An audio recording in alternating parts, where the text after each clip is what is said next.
Hi friends, అందరికీ తోటకూర కందిపప్పు ఎలా చేసుకోవాలో చూసేద్దాం. ముందుగా అయితే 4 స్పూన్ కందిపప్పు తీసుకున్నానండి. శుభ్రంగా 3 టైమ్స్ వాష్ చేసుకున్నాను. అందులో వాటర్ యాడ్ చేసుకొని పక్కన పెట్టేసుకున్నాను. ఇప్పుడు తోటకూర 2 కట్టలు తీసుకున్నానండి. అందులో ఉన్న చెత్త అంతా తీసేసి నీట్గా చిన్న ముక్కలుగా కట్ చేసుకున్నానండి. తోటకూర 2 కట్టలు తీసుకున్నాను నేను. చూడండి వీడియోలో నీట్గా చిన్నగా ముక్కలుగా కట్ చేసుకున్నాను. మీకు ఏ సైజు కావాలో ఆ సైజు కట్ చేసుకోండి.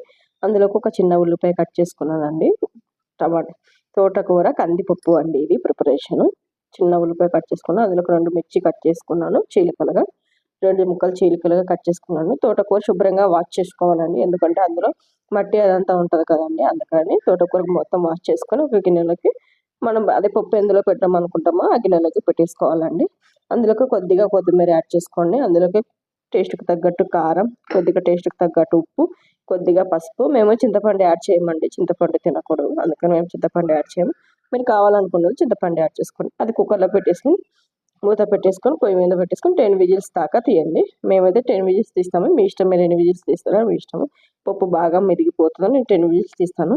చూడండి 10 విజిల్స్ అయిపోయింది. పప్పు గుత్తితో పప్పు బాగా నలుపుకోవాలండి. అలాగే తోటకూర నలుపుకుంటానండి నేను. తోటకూర లేదంటే అంత పీస్ లెక్క కనిపిస్తుందని నేను మెత్తగా నలుపుకుంటాను. చూడండి వీడియోలో చూపిస్తున్నట్టుగా మొత్తం నలిపేసుకొని అదంతా ఒక గిన్నెలోకి తీసేసుకొని కొద్దిగా వాటర్ యాడ్ చేసుకున్నానండి.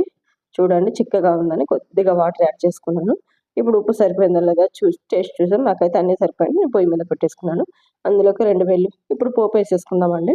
చూడండి పోపుకు కావాల్సిన 2 వెల్లుల్లి అండి. అది మీకు నలిపేది కావాలంటే ఒకసారి కామెంట్ చేయండి.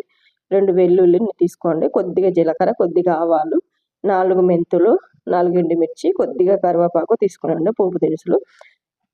ఇప్పుడు పొయ్యి మీద ఒక కడాయి పెట్టేసుకొని ఆయిల్ పోసేసుకొని ఆయిల్ వేడెక్కాక ఇందాక మనం ముందు ప్రిపరేషన్ చేసుకున్నాను పోపు దినుసులు వేసేసుకోవడమేనండి.